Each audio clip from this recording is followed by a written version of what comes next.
Hello, everyone. Welcome to the Speak Smart podcast. Today, we're doing a deep dive into something that I think affects pretty much everyone, and that is computer viruses. Yeah.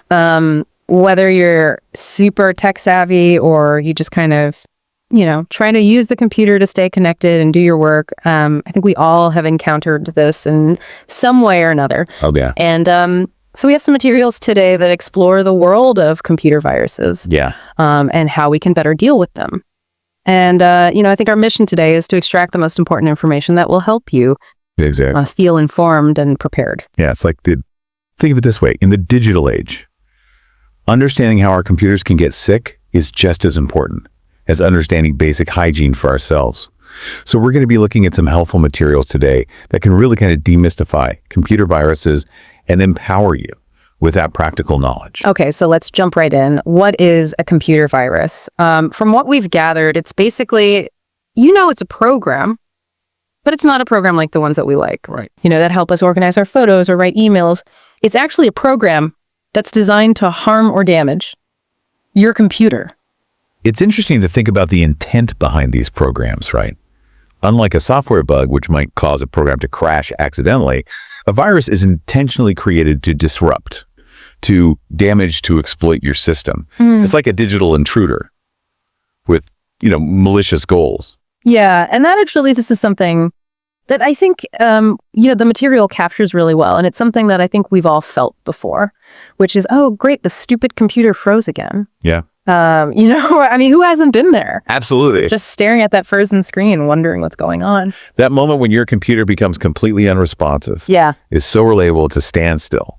And when it happens repeatedly like it does in this dialogue, the third time today, that's when the frustration really sets in. You feel so helpless. And what's the first thing that pops into our mind? It must have a virus or something. Right. It's almost become our default explanation when our computers start acting strangely. Why do you think that is? Well, I think viruses have become so prevalent. Exactly. They're so prevalent in the digital landscape that they're a logical first suspicion. When things go wrong, the symptoms of a virus, the slowness, the crashes, strange behavior. It's noticeable.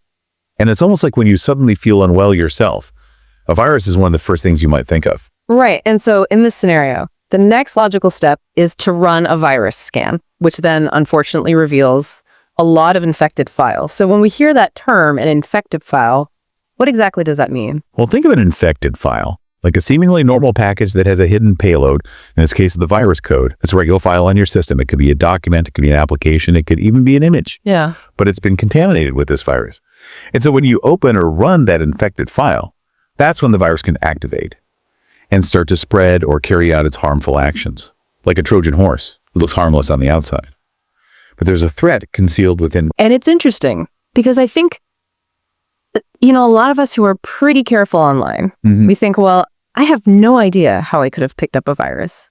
It can be really baffling. Yeah. Because it feels like you've taken all the precautions, but something still got through. And that feeling of surprise is completely understandable. Yeah. Because the ways that a virus can find its way onto your computer, they're actually more varied and sophisticated than just clicking on obvious spam emails.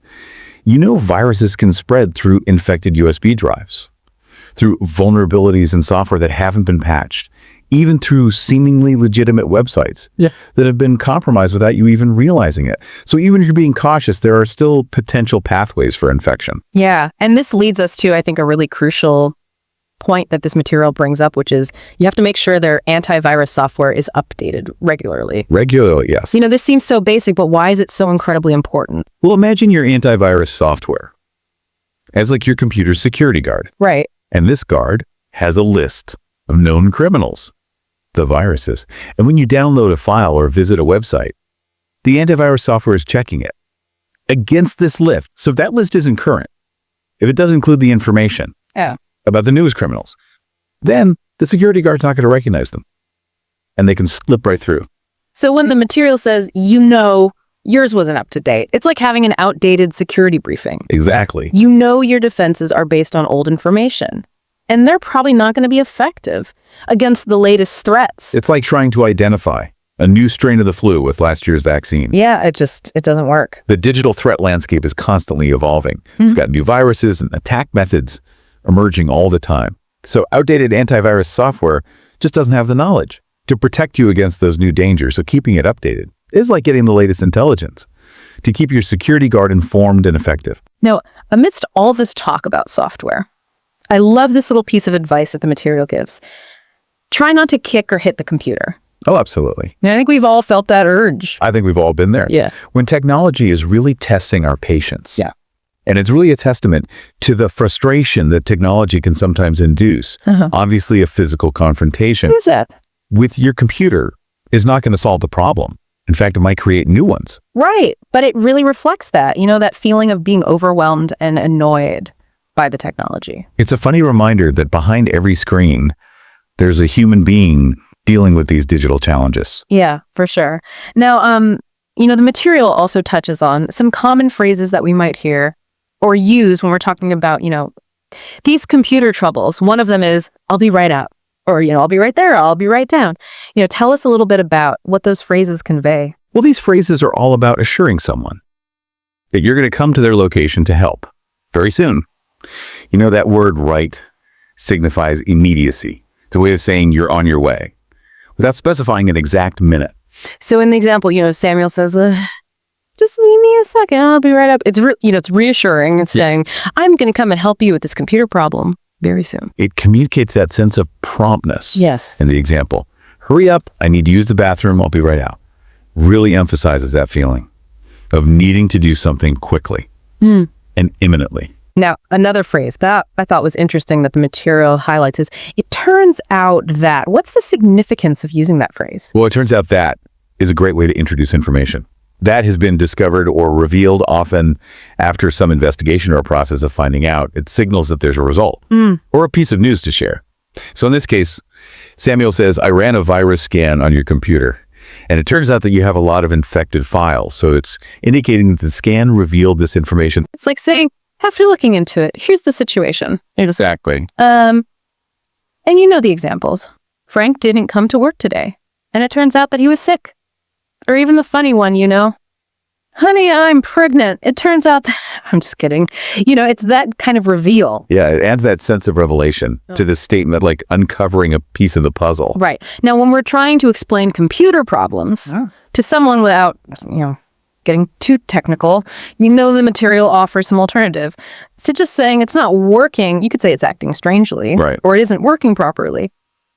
But one that I thought was particularly interesting was, it's acting up again. Oh, yeah. It's acting up again is such a common and relatable way to describe a recurring tech issue.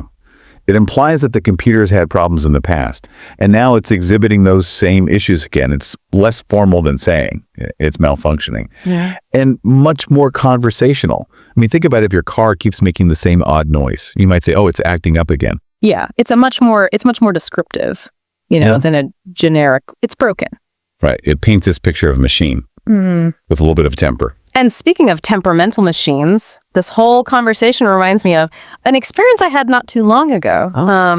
My computer started randomly restarting itself. It would just shut down and then boot back up again without any warning. And so immediately I thought, oh no, is this a virus? That's a very common reaction. Yeah. Unexpected shutdowns are definitely a red flag. Yeah. And they can be a symptom of a virus. But as we've discussed, they can also be caused by other things like hardware glitches or software conflicts. Right. So the first thing I did was I made sure that my antivirus software was completely up to date. And then I ran a scan. Thankfully, it came back clean. But that experience really drove home for me just the importance of having that updated protection. And if the problem had continued, I think my next step would have been exactly what the material suggests, which is to reach out for some expert help. In my case, that would have been calling my nephew, who's pretty tech savvy. Sometimes you just need someone has more specialized knowledge. That's right. And while maintaining updated antivirus software and practicing safe online habits are crucial first lines of defense. There's no shame in seeking professional help. When you encounter those persistent or serious computer problems, it can really save you a lot of headache time and potentially prevent data loss in the long run. All right, so before we wrap up today, I think it's helpful to just review some of the key terms that we talked about today. So, a virus, as we discussed, is a program designed to harm your computer. When your computer froze, that meant that it became unresponsive. An infected file is a regular file that has a virus attached to it. When we say software is not up to date, we're talking about software that lacks the latest information and protection against those new threats. And when your computer is acting up, it's behaving erratically or not working correctly, and often in a recurring manner. And let's not forget those helpful phrases. I'll be right up, signaling that you're coming to assist someone shortly. And it turns out that, which introduces a piece of information that's been discovered. All right, so that wraps up our deep dive for today. It's really empowering to understand these fundamental concepts about computer viruses. In our increasingly digital world, taking those proactive steps, like keeping your antivirus updated, can really make all the difference in protecting your digital life and avoiding so much potential frustration. I think just a final thought for our listeners today is to think about the last time you updated your antivirus software. Is it up to date? Taking that small moment to check could really save you a lot of frustration down the road. Thank you for listening to the Speak Smart podcast, and subscribe my channel, like the hit button.